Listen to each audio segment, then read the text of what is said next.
Hey, it's Alex here. So tonight I'm at Los Agaves, which is a restaurant that I've been to before. But before, they were on the other side of town. They recently moved from Calle Square in the new town to Calle, Caridad, right here in the heart of Estepona Old Town. Last time I visited, and I've visited a few times, it's always been good. They're a Mexican restaurant that do really traditional family Mexican food. So I'm looking forward to what I'm going to get tonight. Hopefully it's still as good as it was before. And now they're actually in a really good location. It's going to be perfect for them in terms of, footfall. It's a lot busier this side of town than it was over there. They're actually in the old Típico de Andalucía, I should say El Típico Andaluz, which used to be a really cool old Andalusian bar, but unfortunately they only retired and they've gone. So they've taken over half of that building, and they're really easy to find right here in Calle, Caridad. So let's go take a look.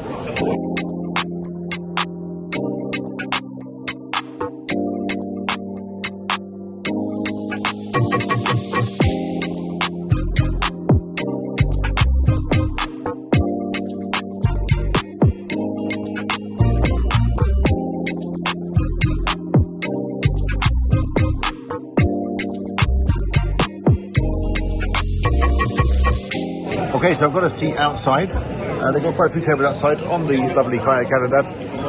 Ignore that building work behind. There's nothing going on now. It's nice and peaceful. It's a busy street in Estepona. It's got a real nice vibe. Of course, it's completely pedestrianised. There's lots of bars and restaurants along here. I'm sure if you've been to Estepona, you've been along Calle Caridad. It runs parallel to Calle, which is another one of the main streets. So yeah, great vibe.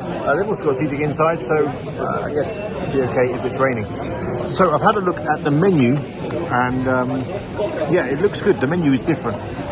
It's very different to what it was before. I will say the prices are a little bit more. They're a little bit more Calle Caridad prices, but you've got probably an expensive rent to pay here, and they've spent a lot on reforming this whole building, so it's understandable. It's no more than any of the other restaurants along here. This is the kind of main place to be in Estepona, so you do expect to pay a little bit more.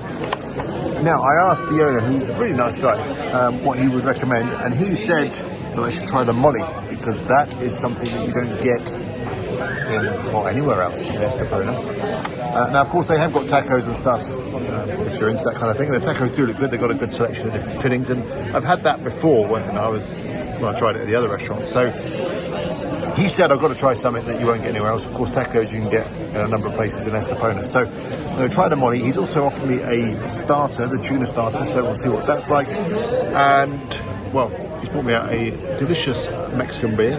They've got a selection of Mexican beers, including things like Pacifico and obviously Corona and Madeo, all those classic Mexican beers. On tap, I noticed they've got Aguila, which is the evil beer, and they've got some cider.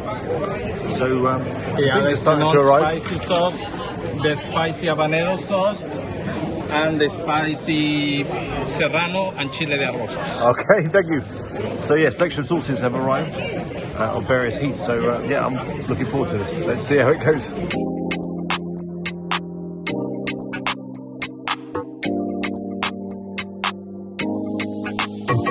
Okay, so my starter has arrived. You might actually be able to hear a violin in the background. There's a lot of musicians that perform along Calle Caridad, and well, one of them just turned up. She's playing a lovely little piece on the violin. I mean, slightly solemn, not particularly upbeat, but nice enough. But yeah, the starter's arrived.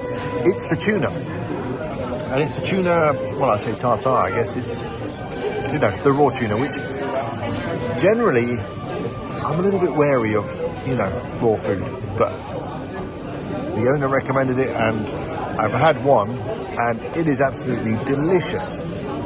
It's just, I don't know why I've been avoiding it for so long. I've been assured it's the best quality tuna around, locally sourced, and with some of these sauces, one of which is particularly spicy, so if you like spicy, you'll love it here. It's absolutely delicious. Got a little bit of avocado on top. It's on a sauce. It's on a on a sauce, which is on top of a crispy taco, and it's really good. So I'm going to eat the other one, and I'm looking forward to the main.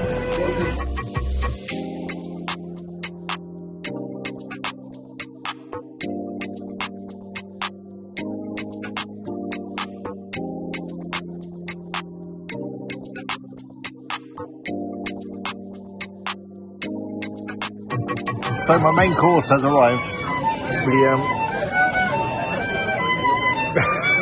The violinist is still here, which is quite so slightly inconvenient when I'm trying to make a video. But hey, it is what it is. The music's a little bit more upbeat now, though.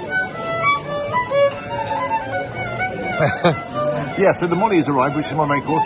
Looks absolutely delicious. So it's chicken with some Mexican beans and some Mexican red rice. Is that the finale? I think so. So yeah, as I was saying, it's the molly with the chicken, the Mexican beans, the red rice, and some sesame seeds on top. I tried a little bit. It comes with a tortilla chip or two, and I got to say the sauce is absolutely delicious. So I'm going to tuck in. I'll let you know what it's like in a minute.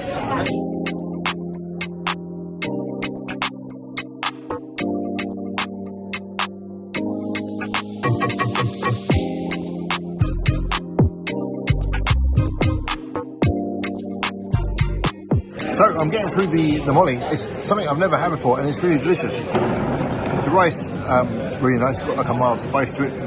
It's got this sauce on it, which is really tasty. And if you spice it up with one of these extra sauces, it's really, really good. The black beans as well got a really nice Mexican flavour to them.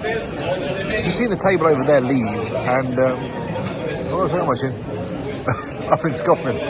Excuse me. Yeah, the table just there. They came and had some coffees and some cocktails and stuff, and I just heard them saying how good the cocktails are here. So, after cocktail, it's another option for that. I've seen some margaritas and some other things. So, of course, you'd expect that at a Mexican restaurant.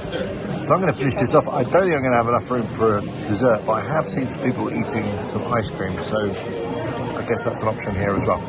But yeah, let me finish this off, and I'll give you the summary at the end.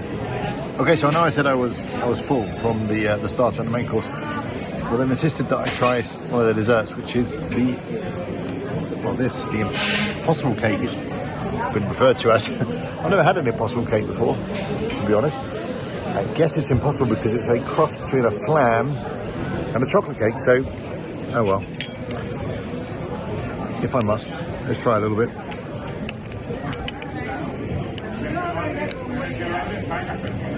Here we go. That's a bit of chocolate. Let me get a little bit of flan.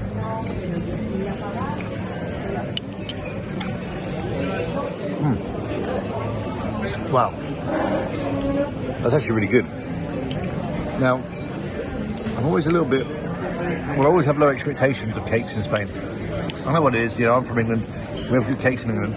But this is actually really nice and moist. And let me try again, just to be sure.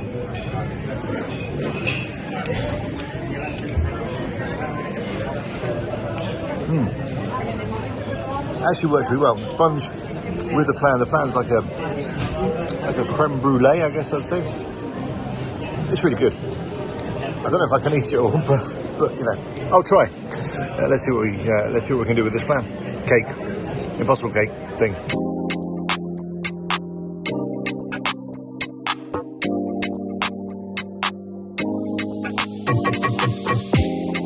So that was Los Agaves, and I really enjoyed the food. It was really yummy, but I'm absolutely stuffed. The service really friendly, really helpful. They always make you feel really welcome there. And well, the bill came to around, well, for me it was around 35 euros, but the starter I think was on the house because they really appreciated the video that I did last time. So that was nice. But yeah, if you're after some Mexican food and you're out in the hotel down Calle, Caridad, do go check it out. Highly recommended. I'm going to be back again. If you go, let me know what you think in the comments. Would love to hear from you. But until next time, I'll see you later.